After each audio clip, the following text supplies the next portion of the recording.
আপনাদের যে রাজনৈতিক অধিকার প্রতিষ্ঠা করার জন্য, আপনাদের কথা বলার বাক স্বাধীনতার অধিকার, আপনাদের নিরাপত্তা পাওয়ার অধিকার প্রতিষ্ঠিত করার জন্য আজ যে আপনারা এখানে একত্রিত হয়েছেন,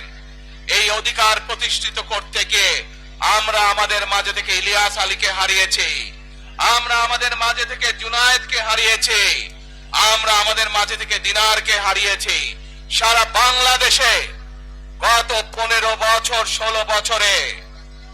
যারা এই দেশ থেকে পালিয়ে গিয়েছে 1 বছর আগে,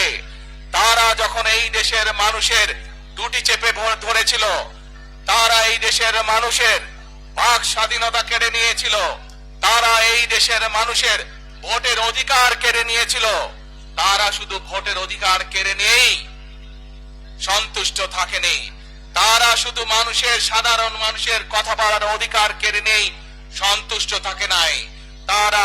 ইলিয়াস আলী, জুনায়েদ, দিদারের মতন শত হাজারো মানুষকে তারা হত্যা করেছিল সেদিন। তারা বাংলাদেশের লক্ষ লক্ষ বিএনপি সহ লক্ষ লক্ষ সাধারণ মানুষকে গুম খুনের মামলা দিয়ে জর্জরিত করেছিল। প্রিয় ভাই বোনেরা, আমরা দেখেছি বিগত 15-16 বছরে উন্নয়নের নাম করে কিভাবে দেশের মানুষের সম্পদ লুটপাট করে বিদেশে পাচার করে দেওয়া হয়েছে।